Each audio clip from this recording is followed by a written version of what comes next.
Hello, everybody. I'm Will. And I'm Kristin. This is why I'm watching Desperate Housewives, Season 1, Episode 6. Running to stand still. I guess I'll start with Gabby. I don't remember it being this hard. I'll be fine. Yeah. Like, especially once we get to... Because I don't recall how long The actual the affair. John plot lasts. Well, I looked it up, and I guess, spoiler alert, he is credited for 30 episodes over 4 years. Mm-hmm. So... Do with that what you will. Well, as we've mentioned several times, Eva Longoria is a very charming comedic actress.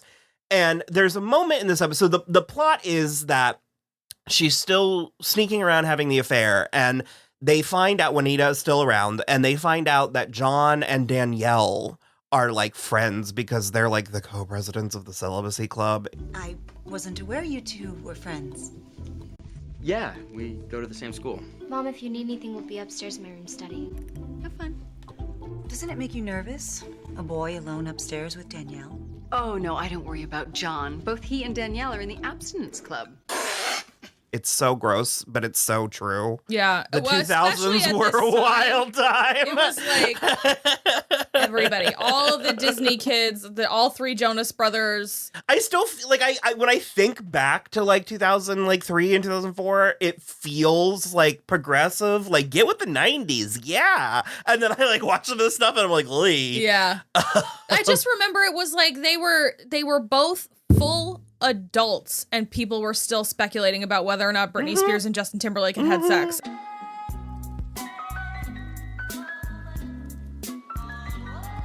And I just was like, probably. It was so weird. That's not don't even get me started on the purity rings. No, that's but that's why I brought up the Jonas Brothers. Because they had all those. Well, I remember it was like 2009, and I remember talking and being like, you're still commodifying the sexuality of a child. Yeah. Like, just because not having sex is still... Oh, yeah.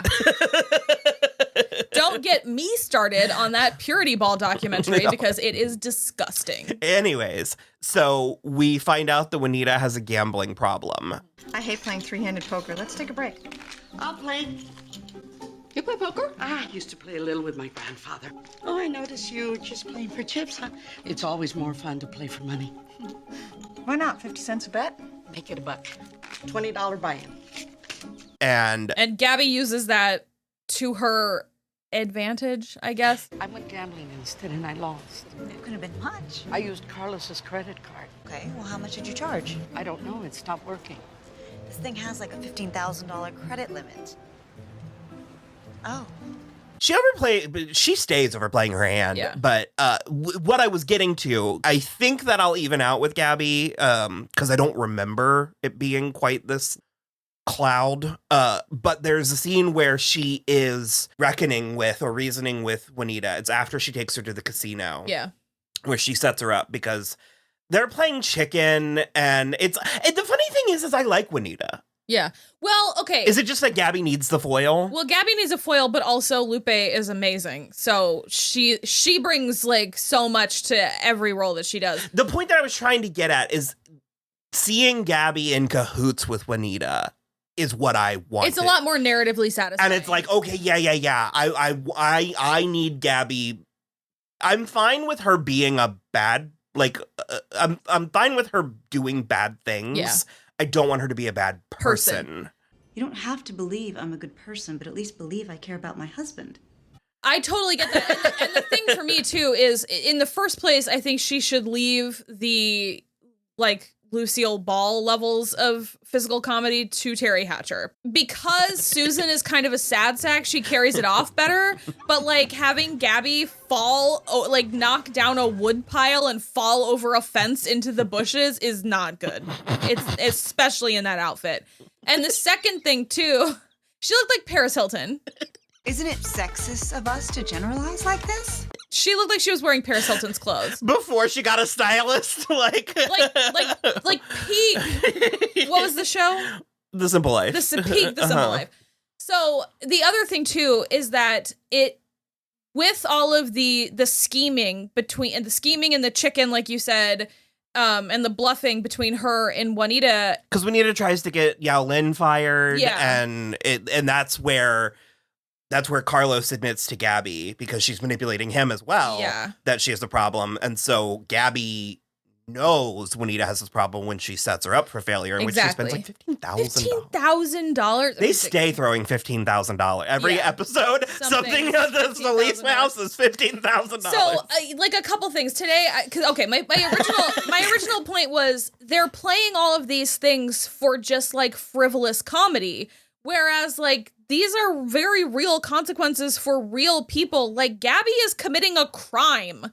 And Juanita gambled away $15,000, and then they're trying to cover it up from Carlos. Mm-hmm. So it's like, so Gabby is like selling jewelry or whatever. The other thing is I just fundamentally don't understand like addictions like that. Like if I lost $100 gambling, I would simply stop. I don't have a gambling problem. Yeah. Of all the things that I am like teetering on, gambling's not one of them. Because I said it earlier today, we were watching Vanderpump Rules, and I was like, I was like, the thing, because one of the characters is addicted to pills.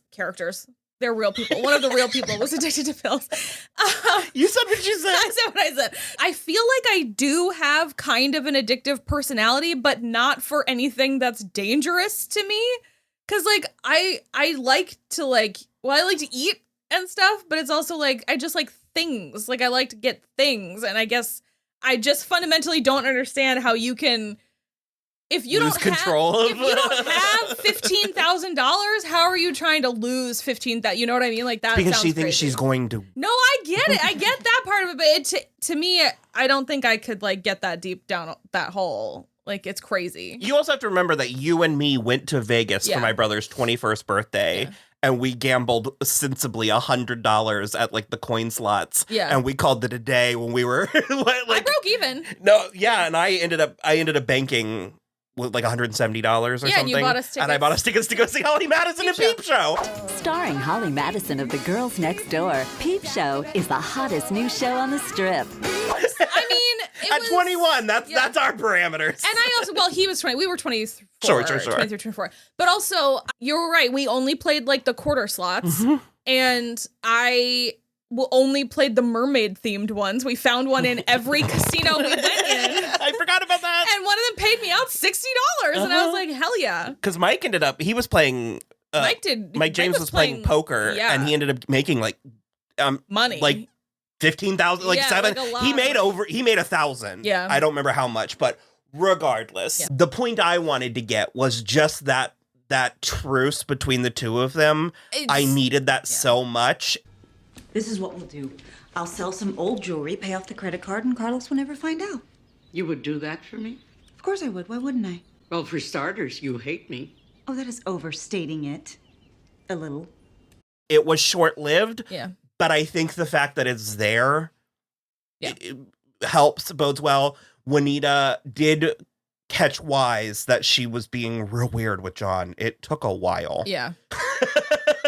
But it took the whole episode. Well, okay, that's the other thing. That I guess like my main point is that they're playing this very serious, very uncomfortable like series of behaviors from Gabby as just like broad comedy. And it like works because the script and the like music tells you it does, the production. But also watching it, I'm like, this doesn't work. This makes Gabby reprehensible. Mm-hmm. I know she seems like a very strong woman, but she has a major weakness. Honey, you were right to tell me this. Moving to Bree and Rex, they're having marital trouble still. Sex has entered the chat. The chat has entered the equation. There is a thing. You asked during our watch along if you want to watch along with us. You mentioned something before. Yeah, patreon.com. You were real Homer Simpson gay. It's not that. No, I just was all I was anticipating was like, I don't know, she want him to or does he want her to put a figure up his butt or something? Like what? And she also was like, what straight male sex? What like totally straight thing is that like just I don't know, like smack me in the face one time? Like what heterosexual explanation is there for this? I don't know. And so she shows up at his motel where disgusting. He clearly can't care for himself. Well, he's eating like a loose shit burrito? Like a wet shit burrito? I don't know.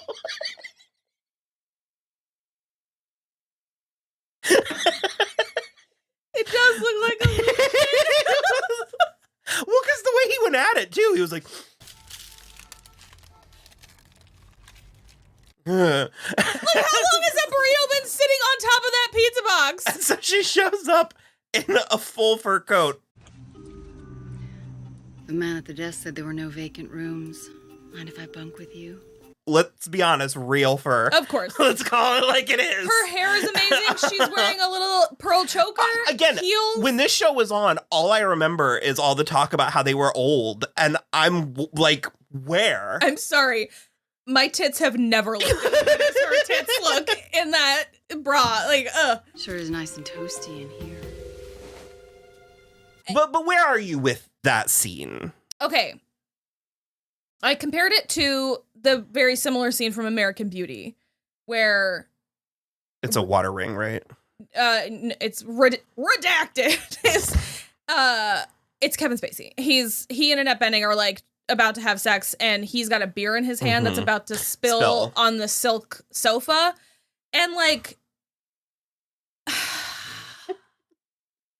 It is a motel. That's the thing. I am more on the side of Annette Bening's character. It was like, I just got this reupholstered in French silk. Please try not to spill your beer on it. Like, it's nice that you're getting frisky, but like expensive. Human bodies are replaceable. I'm kidding. It'll rebound. But it's also like, you're gonna complete the entire sex act with the beer in your hand? Put it on the fucking table. Regardless, he said earlier in the episode with Dr. Goldfine that he was like, I always feel like she's thinking about something else when we have sex. Rex feels that when the two of you have intercourse, you're not as connected as you could be. Connected? It's like you're thinking about other things. Is your hair getting messed up? Did you remember to buy the toothpaste? You're just not there. First of all, go f yourself. You don't know what women are thinking about, and we have so much more to think about, and you calling out that I might be insecure about the way my hair looks while you're plowing into me for your pleasure is not gonna make me feel more sexy. That's all I'm saying. And then he like that kind of shit drives me absolutely batshit. But when they're in the motel room, and he also just first like slaps the, again, loose burrito on the nightstand, and it is like gonna spill over, and she's like, let me fix it. Like, she keeps looking at it. She just wants to move it like 2 inches, and then he just... I'm only if it weren't Rex, I would entertain his side more. Of course, yes. Because he's at a very like last straw place. So, but again, I agree with you. And again, I'm like slightly on his side in this, because it's like she did come there and she was like, yeah, let's do it. She also commandeered Dr. Goldfine at lunch. His lunch, and that was a scene. Oh my God. Bree, it's not uncommon for people experiencing sexual repression to distance themselves during the act. Is that how you see me? As some sort of prude who just lays there like a cold fish? I love sex. I love everything about it. Sensations, the smells. I especially love the feel of a man. All that muscle and sinew pressed against my body. And then, when you had friction. The tactile sensation of running my tongue over a man's nipple ever so gently. And then there's the act itself. 2 bodies becoming one, and that final eruption of pleasure. I'll have what she's having. I am on both of their sides in that scene, because she did come in there with very, like, unannounced. Well, not even that, but she was very, like, I don't care what happens energy. Like, let's just, like, woo, no responsibilities. And then immediately was like, but I can't let that cheese hit the ground of this dirty motel. And so he was then completely done with her in a way that I, again, find unrealistic. It's just not realistic. I could get. I get hit. But then again, Bree is still trying at the end. He comes over for some important paperwork. Hi. I don't want to disturb you. I just left some important papers here. that's a ruse if ever I heard one. And she's like, you know, what I think your problem is that you're not telling me something. She's like, first of all, we haven't had sex in 6 months. I love that she was like, oh, we're going to talk about it. You humiliated me. Yeah. Like, yeah, I'm going to make this about me. And I really... And she's like, it's not about me. It's about you. And you won't tell me something that you want to do in bed. And she's like, Rex, whatever you want, I'll go there with you. I will go there with you. You just have to say it out loud. Tell me, what do you want? What do you need? And he's like, oh, I'm leaving. And he's just worthless. He just leaves. Not a good showing for any of the girls this episode. Well, Lynette comes out on top, but she uses drugs to get she does, actually. I don't care. No, I was going to say Susan, it's a pretty despicable Susan plot as well, because exploiting Julie. They think that Zach he's visiting relatives. Is what Paul is saying. Yeah. And also we've commented on it before, and we'll get ample opportunity to comment on it again, but I love how bad at this Paul is. Yeah. Because he's just giving away evidence. So they're having a garage Yard sale, and Susan very weirdly is like, this Chamber of Commerce this glass award that Mary Alice won, I think Zach might want to keep it. This engraved glass bowl with his dead mother's name on it. Gotta say, I was a little surprised to see Mary Alice's award for sale. She got it for doing charity work from the Chamber of Commerce. Zach and I are moving. We don't need to carry any more with us. Still, I just wanted to make sure you didn't want to keep it for Zach. Something to remember his mother by. Yeah, who the fuck? A participation trophy? Who cares? And so Paul is basically like, here. Let's call it $10 for everything. Great. This baby blanket. Very conspicuous baby blanket with not Zach's name embroidered into it. And we'll call it $10. And she's like, cool. And so, which is just also kind of macabre, selling your dead wife's things to her friend, like making her friends pay for her things. And then wrapping them in a discarded baby blanket. Just kidding. The show's amazing. It is very baby shoes for sale, but never worn or some shit. And so they find out that Zach is at a institution because she does a Benny Hill trailing him in a stick shift car with a bucket hat. In the neighbor's stick shift in a pink bucket hat. We have to talk about the eggs. Because she literally goes to the neighbor and she's like, do you remember those 2 eggs I let you borrow last Christmas? I need those back. Points at 2 empty slots, implying then that Susan hasn't bought eggs since the previous Christmas. I'm gonna need those back. Ridiculous. So anyway, yeah, she borrows her car so that she can tail Paul to this medical facility where he has stashed Zach, and he doesn't want him to have any sort of therapy, just drugs only. Zach is a deeply troubled young man. What are you giving him? Some antidepressants and a mood stabilizer. I'm also recommending extensive psychotherapy to help unearth any repressive. I don't think so. Mr. Young, I can't just medicate him indefinitely. Forget the Freud and stick with the drugs. And the doctor is like, I think he has borderline personality disorder. He's very severely depressed. And he's like, don't talk about it with him. Drugs only. Do you have a funnel? Make him take it, make him binge drink. Do you have an ice luge that he could take these antipsychotics with? So then Susan makes Julie infiltrate. Yeah. But she keeps insisting that she pretend to be bulimic and gag a little. You have lost your mind. I checked up on this Silvercrest place. It's a treatment center for troubled kids. Who's gonna notice one more? How am I supposed to blend in with a bunch of messed up teenagers? I don't know, Julie. You pretend to be bulimic. Gag a little.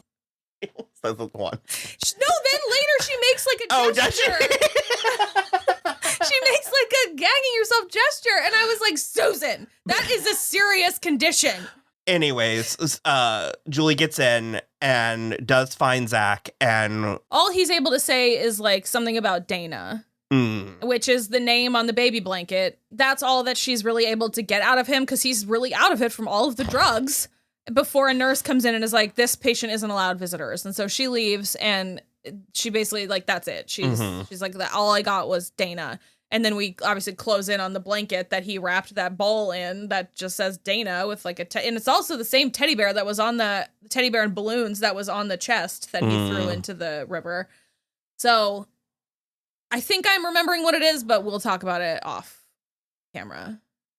Maybe. I don't think you are. Okay. I remember being impressed that the show implemented misdirects. Oh, okay. All right. Fair enough. And then that does bring us to Lynette's story. Yeah. This is very interesting. I remember this episode. You literally, when we started it, you were like, I think this is the Red Riding Hood episode. This is what my mom was like when we were kids. She was like Lynette. Yeah. And. Well, because Maisie Gibbons can suck my big toe. Oh, I take it you've met Maisie Gibbons. She's a total nightmare. So it's Sharon Lawrence, who we love. Amazing. But we have no idea why. We couldn't find out what. I just feel like we must have She's seen done so many things, like, a ton of and stuff. she's just. What was the one that I said? Shameless and Queen Sugar and NYPD Blue, 103 episodes. She's just like one of those like character actresses that can just do it in her sleep. Oh yeah, like, she's amazing. And so she's got a little Southern accent in this one. Thank you, Ms. Truesdale. We have new copies of the script up here. We were a little troubled by the ending, killing the wolf. It sends the wrong message to our kids. Animals should only be euthanized as a last resort.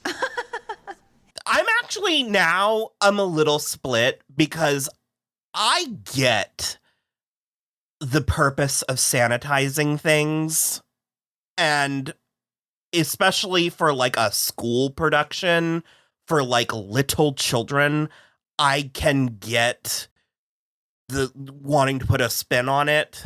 Yeah, but I'm with Lynette. We all read The Little Red Riding Hood when we were tiny children, and we're all fine. And it's a morality tale. We're fine. It's a morality tale. I wrote an entire goddamn book about this. But the other thing, I am pro the original version, but for me, I think that's more of a. I feel like I'm coming. The point of Little Red Riding Hood is that you need to beware of predators, and so in having Lynette sounds like he's the bad guy. He was just in a bad mood. He had an ouchie in his paw, And the woodsman will take out the thorn and send Mr. Wolf on his way. and that's why he was mean. Is like, no, not acceptable. He ate the grandma. Yeah, I guess the point that I'm getting at is I understand, like I said, young children in a school or whatever. I can understand sanitizing things that way and leaving the more mature versions to like the home, I get that, but I love how character informing it is for Lynette, but also the show. Yeah. That it's like, this is what we're dealing with. And it gives the show a little bit of a in the trenches. Like, we're going to go ahead and like talk about stuff. Talk about some of these things that, because I mean, culture and society and all that, it's a living thing. I mean, it's ever evolving, ever changing. And, you know, we do change how we do things over time and stuff. So I actually really enjoy it. And I really enjoy Lynette's take. I think she's a little much. I mean, but Maisie is like ridiculous. She's like trying so Comic. hard to be like top dog at this of the moms at this school, and it's that kind of person needs to be taken down a peg. She needs to be taken down a peg. And again, back to Lynette and your point, and also my point, but Little Red Riding Hood is sort of ambiguous, abstract enough that I don't think that Little Red Riding Hood needs to be sanitized that way. Well, maybe something else, but maybe you can do the Disney version of Cinderella for these little kids, not the one where the stepsisters gouge their own eyes out and shit. You know, like obviously sanitize that. But again, Little Red Riding Hood was, I mean, it serves a purpose. It's to teach, it's stranger danger. Like, don't go off with the wolf in the woods. Like, well, and it's also sex. I mean, it's men. Yeah, but you are able to come to that realization much later in your life. Mm-hmm. So, anyways, she does win. Although you're right, she does take the ADD medication. Mm-hmm. Which is whatever. No, absolutely. I made a joke about it while we were watching it, but I can't. I feel like I don't remember if it carries over, and I kind of feel like it should. Yeah. Because she was able to win by abusing prescription medication. So I feel like that's gonna have to come. Yeah, there was not a clear to talk about a morality. Yeah, there wasn't a clear morality about it, because the last thing that Mary Alice's voiceover says is like, Lynette didn't rest until noon, which is when she finally realized like what she'd done, but we don't watch Felicity Huffman have that. Yeah, so that was interesting to me. Yeah, I think that is mostly it. It was a good episode. It is. I remember it being kind of one where it kicks into. Not like a ton happened, but it was still good. I think it was character informing and or stakes are being raised. Yeah. Things are we're moving to the next level. Like, because what did we say? This is a 23 episode order. Yeah, season 1. So this is 6 episodes in. About a third of the way. Kind of. I mean, like every 7 episodes, there's a little bit of a turnover. Yeah. So, yeah, I'm enjoying this, and oh, it does keep going. Lynette becomes steadily more dependent on the twins' ADD medication. Spoiler alert. So, all right. Well, we're gonna go, and we will be back later to watch and talk about the next one. Bye.